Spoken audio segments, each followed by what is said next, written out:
Inventário é uma palavra temida por todos, já que remete à perda de algum ente querido e também a processos burocráticos de transmissão do patrimônio.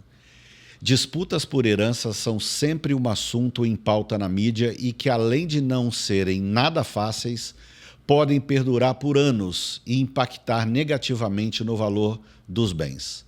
Uma saída para evitar conflitos e proteger a família e o legado é organizar tudo antes da sua partida.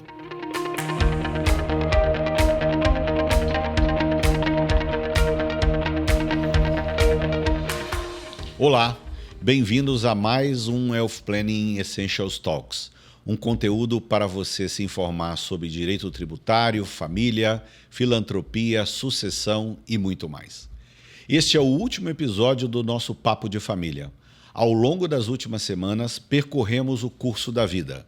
Namoro, casamento, filho, incapacidade e agora sucessão. O que acontece com os nossos bens quando já não estamos aqui? Como evitar que os nossos familiares entrem em disputas ou se sintam injustiçados? Eu sou o Márcio Renato, superintendente executivo de Wealth Planning do Bradesco Global Private Bank. E quem vai nos ajudar com este assunto é o Luiz Kignel, sócio do escritório PLKC Advogados. Obrigado pelo convite. E a Poliana Simas, especialista em Wealth Planning do Bradesco Global Private Bank. Olá, Márcio. Olá, Kignel. É um prazer estar aqui novamente com vocês. No episódio anterior, Kignel, você havia nos explicado que a melhor saída para evitar disputas familiares após o falecimento é pensar um testamento antes mesmo de estar perto da abertura da sucessão. Mas, e no caso desse documento não ter sido feito previamente, como fica a divisão do patrimônio dos bens e a proteção deste patrimônio? Vamos lá. Primeira questão relevante é que o testamento não evita o inventário. É bom a gente entender isso. O testamento é um instrumento que lhe é feito para se executar o inventário. Então, quando alguém falece com testamento, nós homologamos o testamento judicialmente, depois executamos o inventário. Extrajudicialmente, se as partes estiverem de acordo, forem maiores e capazes, sem litígio, e se não houver composição ou tivermos menores ou incapazes, é feito judicialmente por obrigação. E o que acontece no inventário? O processo de inventário tem como finalidade a transmissão de bens do falecido para os seus herdeiros, respeitando a meação quando o regime for da comunhão parcial ou comunhão total de bens. Portanto, no inventário, eu tenho que entender os direitos sucessórios de cada parte. Vamos imaginar que um casal tem um patrimônio de 100 moedas, né? De 100 moedas, e não tem patrimônio comum, regime da separação total.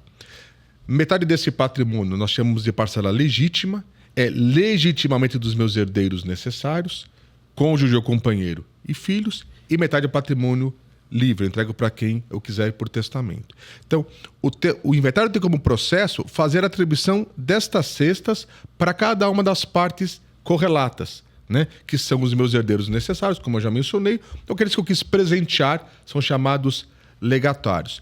Esse é o processo que incumbe um terceiro participante, que é o fisco.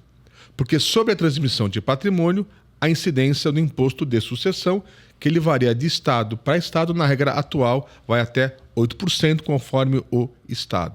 Então, eu também tenho que participar com a Fazenda Pública Estadual para verificar os créditos tributários que são gerados por conta do meu falecimento e são devidos à Fazenda Pública. Por vezes, tendo patrimônio em distintos locais, eu tenho que olhar quem é o credor dessa tributação. Para bens imóveis, é bom que se diga, o credor, o Estado credor, porque é um tributo de competência estadual.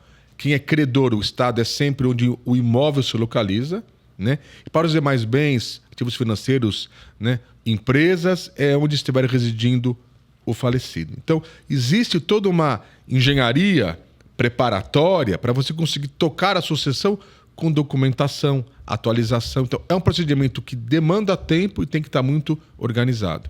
Ótimo, Kignel. Se o testamento for feito e os herdeiros, por qualquer razão, discordarem das suas disposições, É possível o herdeiro contestar o testamento? E quais são as chances de êxito ao contestar um testamento? Acontece muitas vezes em que um herdeiro que se sinta preterido nos seus direitos sucessórios quer discutir em juízo uma cláusula testamentária. Eu posso discutir a capacidade do testador, de que ele não era capaz para praticar o ato, eu preciso provar que ele já era incapaz. São demandas difíceis, mas que acontecem, né? Porque ele não tinha capacidade cognitiva para firmar um testamento. Essa é uma situação. Outra é quando eu quero dizer, o que a minha mãe escreveu, meu pai, eu não gosto, ou eu não aceito. Isso não está em discussão mais, né? Então, o testamento ele é uma condição impositiva aos herdeiros se eu respeitar a parcela legítima.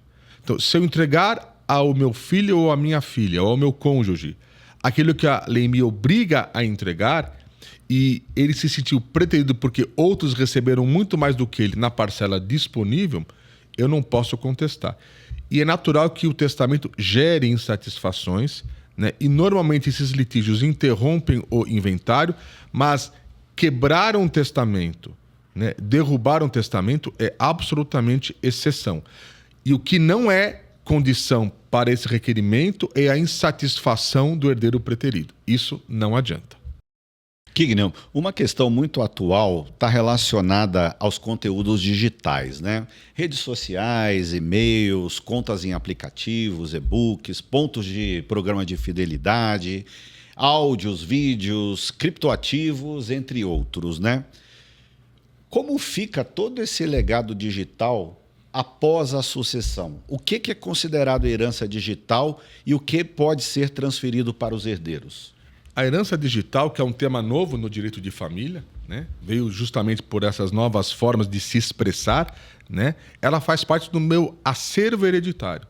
Então, o que eu tenho é uma universalidade de bens, que são os bens clássicos, aqueles que são bens tangíveis, materiais, e tem os bens imateriais. Por exemplo, obras não publicadas.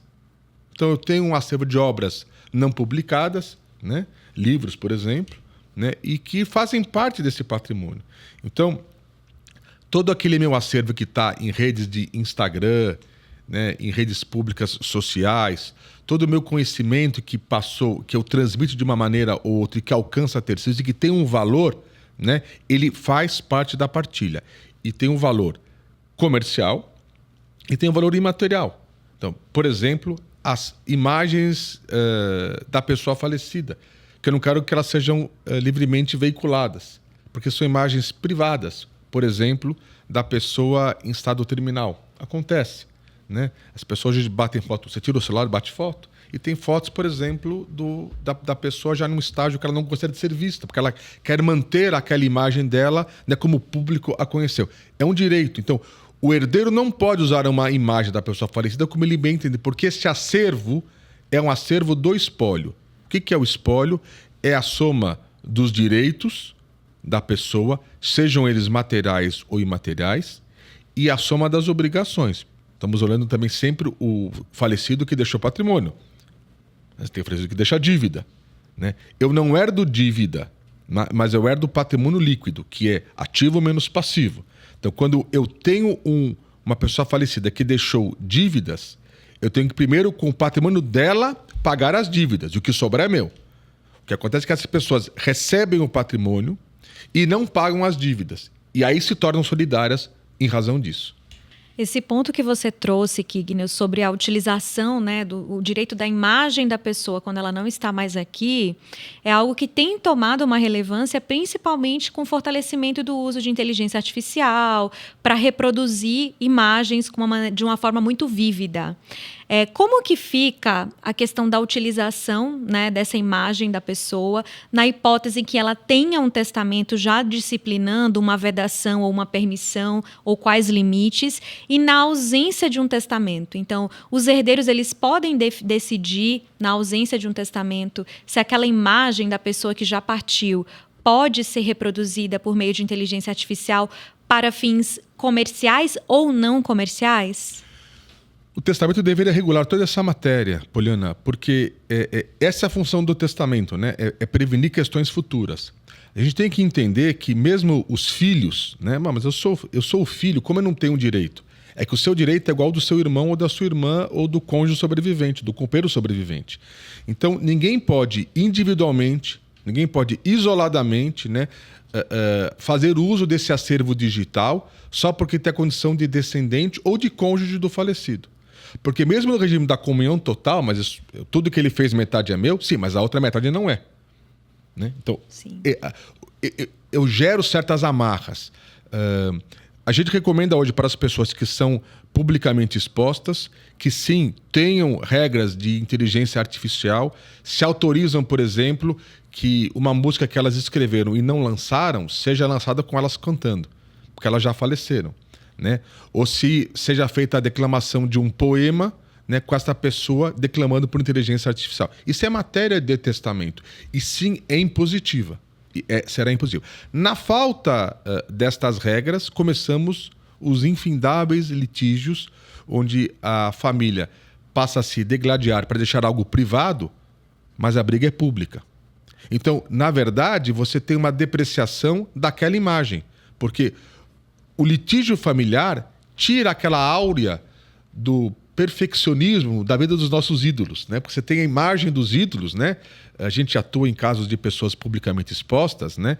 Mas famílias são famílias, né? Então tem todos os bônus e ônus, mais bônus do que ônus. Então é muito importante que você tenha esse regramento dizendo o que você não quer que seja feito. Até, por exemplo, a não publicidade de uma obra. Essa obra foi embora comigo, eu não quero que ninguém veja. Então tem vários regramentos que são necessários. Obrigado, Kignel, por contribuir ao longo da nossa série Papo de Família. Queria agradecer, Poliana, Márcio, pelo convite. Foi muito agradável a gente trocar ideias, debater um tema que não tem finitude, né? Ele tem que ser entendido e compreendido. Obrigado pela oportunidade. Obrigado também, Poliana, pela sua contribuição. Obrigada, Márcio. Obrigada, Kignel. Foi um prazer estar aqui com vocês, falando sobre temas que são tão relevantes para as famílias e poder contribuir de alguma forma com essas informações. Obrigado a todos vocês que nos assistiram até aqui. Continue nos acompanhando. Em breve voltaremos para falar sobre outros temas relevantes. Até mais.